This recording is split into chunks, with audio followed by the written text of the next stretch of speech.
একটা জিনিস কি লক্ষ্য করেছো? গোল্ড নয়, বিটকয়েন নয়, সিলভার রকেটের মতো উঠছে।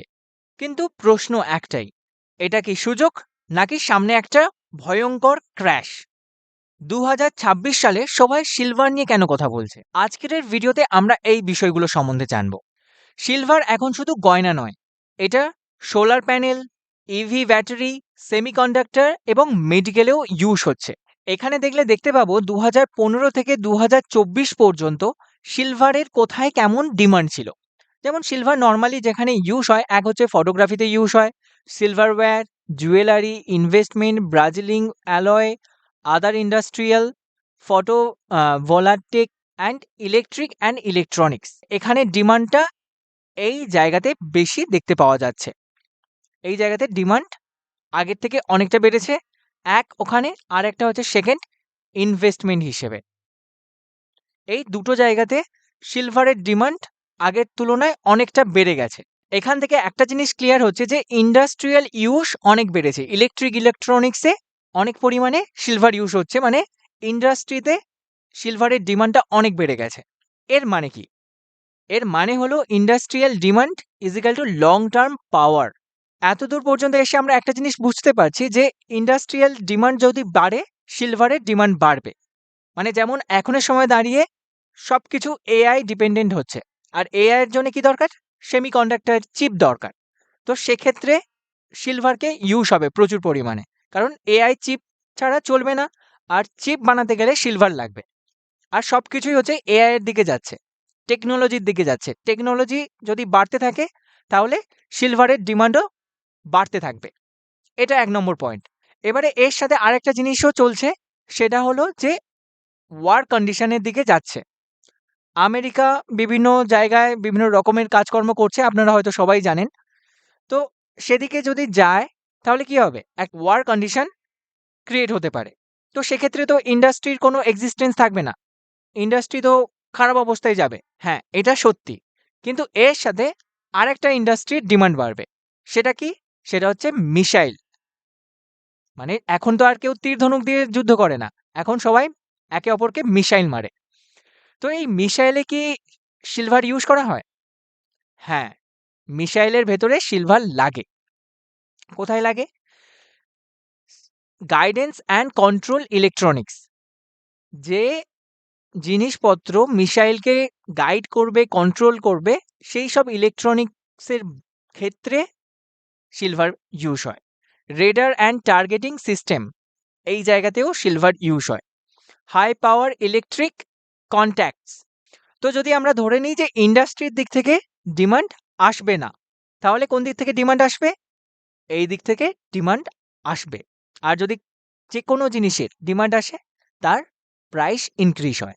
বিশ্বে ভয় বাড়লে সিলভার কেন বাড়ে? সিম্পল একটা কারণ। ধরুন আমাদের অ্যাকাউন্টে কিছু এক্স অ্যামাউন্ট টাকা রয়েছে। তো যদি সেই কান্ট্রি যুদ্ধে যায় তাহলে কি হবে? ইনফ্লেশন ইনক্রিজ হবে, জিনিসপত্রের দাম বাড়বে, আর আমাদের টাকার ভ্যালু কমবে। যেমন এক্সাম্পল হিসেবে, আজ থেকে 10 বছর আগে 1 লাখ টাকায় যে জিনিসপত্র কেনা যেত, সেম 1 লাখ টাকায় আজকের কি সেম জিনিস কিনতে পাওয়া যায়? পাওয়া যায় না। কারণ সবসময় ইনফ্লেশন একটা পার্সেন্টেজে ইনক্রিজ হতে থাকে। 5-6 থেকে 10 এর ভেতরেই ইনক্রিজ হতে থাকে নরমাল কন্ডিশনে। কিন্তু কোনো কান্ট্রি যখন ওয়ারের মধ্যে যায় বা যুদ্ধের ভেতরে যায়, তখন সেখানে 5-6% এর ইনফ্লেশন থাকে না। 100, 200, 300% এর ইনফ্লেশনের দিকে চলে যায়। তো ইনফ্লেশন বাড়লে কি? আমাদের ব্যাংকে থাকা টাকার ভ্যালু কমবে, বা আমাদের ইনভেস্ট করা যদি কোনো টাকা থাকে, সেখানেও আরেকটা রিস্ক এসে যায়।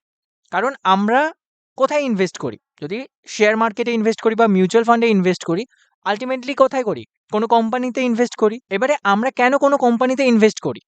কারণ ওই কোম্পানিটা গ্রো করছে, তাই আমরা যদি আজকের এক্স অ্যামাউন্ট টাকা দিই, কোম্পানিটা যেহেতু গ্রো করছে, তাই আমাদের ওই টাকাটাও গ্রো করবে।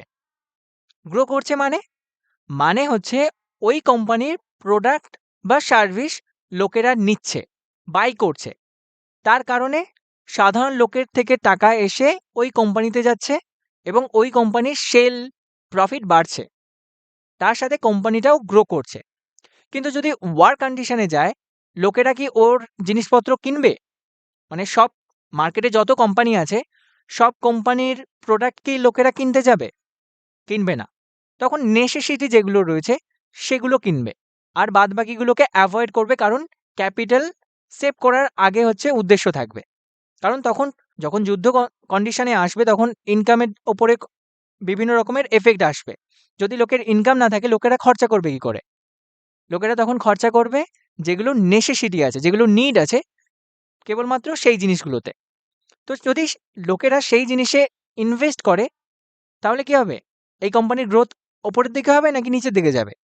গ্রোথ হবে না, তখন কোম্পানি নিচের দিকে যাবে। এবার যদি কোম্পানি নিচের দিকে যায়, আমরা যে টাকাটা ইনভেস্ট করে রেখেছিলাম সেটা কি বাড়বে নাকি কমবে? সেটা কমবে। তাহলে সেফ জায়গা কি? তখন লোকেরা কি করে? শেয়ার মার্কেট থেকে টাকা বের করে নিয়ে এসে গোল্ড, সিলভারে ইনভেস্ট করে। কারণ এগুলো প্রেশিয়াস মেটাল। এগুলোর ভ্যালু কমে না, এগুলোর ভ্যালু বাড়ে। এগুলো হচ্ছে সেফ অ্যাসিড। তার কারণে তখন হচ্ছে এই টাকাটা বেরিয়ে এসে গোল্ড, সিলভারে যায়। বিশেষ করে প্রথমত গোল্ডে যায়। গোল্ড হচ্ছে সবথেকে স্টেবল এবং সেফ অ্যাসেট হিসেবে ধরা হয়। আর তার সাথে আরেকজন আসে, সেটা হলো সিলভার। তো মার্কেটে যদি এরকম ওয়ার কন্ডিশন আসে বা মার্কেটে যদি দেখে যে এরকম ওয়ার কন্ডিশন হতে পারে, তো নরমালি গোল্ড, সিলভারে টাকা আসবে। এবারে সেকেন্ড আরেক দিক থেকে যদি ওয়ারের দিকে যায়, সেক্ষেত্রে কি হবে? আরেক দিক থেকে যখন যুদ্ধ হবে তখন তো মিসাইল ইউজ হবে, বিভিন্ন টেকনোলজি ইউজ হবে। আর টেকনোলজির জন্য কি দরকার? সিলভার দরকার। বাদবাকি সবকিছু তো দরকার, ঠিক আছে, বাট সিলভার ছাড়া হবে না, যুদ্ধ করা যাবে না, কারণ মিসাইলে সিলভার লাগবে। এটা ভালো ইলেকট্রিক কন্ডাক্টর, এর মতো কেউ ভালো কাজ করে না, একে রিপ্লেস করা যাবে না এখন। তাই সিলভারের ডিমান্ড তখন থাকবে, এবং যদি যুদ্ধ নাও হয় সেক্ষেত্রেও ডিমান্ড থাকবে, কারণ এখন পুরো ফিউচার এআই এর দিকে যাচ্ছে, টেকনোলজির দিকে যাচ্ছে। তো টেকনোলজির জন্য কি লাগবে? সেমিকন্ডাক্টর, সেখানে সিলভার লাগবে। মানে এইটা হোক বা ওইটা হোক, সিলভার এখন একটা ইম্পর্টেন্ট এবং গুরুত্বপূর্ণ মেটাল হয়ে দাঁড়িয়েছে। এবারে তার সাথে আরেকটা ইম্পর্টেন্ট জিনিস রয়েছে, যে সিলভারের সাপ্লাইয়ের সমস্যা রয়েছে। সিলভারের মাইনিং কস্ট অনেক হাই এবং প্রোডাকশন স্লো। এর ফলে সিলভারের সাপ্লাই কম, এবং সিলভারের আলাদা করে কোনো মাইন হয় না। যেমন কপারের মাইন হয় বা বিভিন্ন রকম মাইন হয়, বাট সিলভারের ওই রকম মাইন হয় না। সিলভার হচ্ছে বাই প্রোডাক্ট হিসেবে আসে, মানে কপার মাইন করতে গিয়ে সিলভার সেখান থেকে কিছু পরিমাণ বেরিয়ে আসে। তার কারণে সিলভারের সাপ্লাই কম থাকে। আর যে জিনিসের সাপ্লাই কম সেই জিনিসের ডিমান্ড বেশি।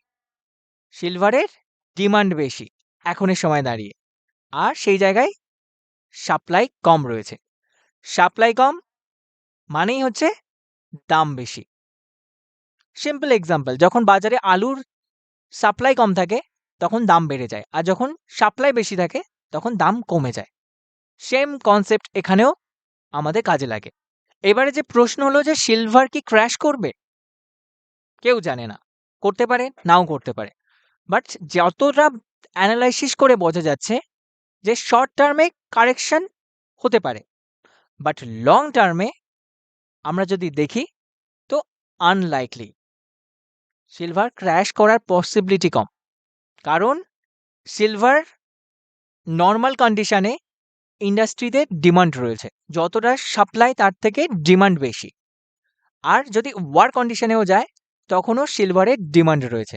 মিসাইলে ইউজ হবে, ইলেকট্রনিক জিনিসে ইউজ হবে, এবং তার সাথে সেফ অ্যাসিড হিসেবে ইউজ হবে। তাহলে কি সিলভার কোনোদিন ক্র্যাশ করবে না? হ্যাঁ, সিলভার ক্র্যাশ হবে যদি এই কন্ডিশনগুলো মিট করে, যে ইন্ডাস্ট্রিয়াল ডিমান্ড কমে যায়, একদম গ্লোবাল ফিয়ার শেষ হয়ে যায়, ডলার খুব শক্তিশালী হয়ে যায়, যেগুলো এখনের সময় দাঁড়িয়ে খুবই কম সম্ভাবনা যে এগুলো হবে। ইন্ডাস্ট্রির ডিমান্ড হাই আছে এবং হাই থাকার পসিবিলিটি বেশি। গ্লোবাল ফিয়ার এখন ওপরের দিকে যাচ্ছে, আমেরিকা যে ধরনের কাজকর্ম করছে, আর ডলারও তার পাওয়ার লুজ করছে। তাই 2026 সালে একসাথে এগুলো হওয়ার পসিবিলিটি অনেক কম। তাই সেই দিক থেকে যদি আমরা দেখি, সিলভার ক্র্যাশ করার পসিবিলিটিও খুবই কম। তো এখন এবারে রিটেল ইনভেস্টররা কি করবে? এটাই হচ্ছে সবথেকে বড় প্রশ্ন।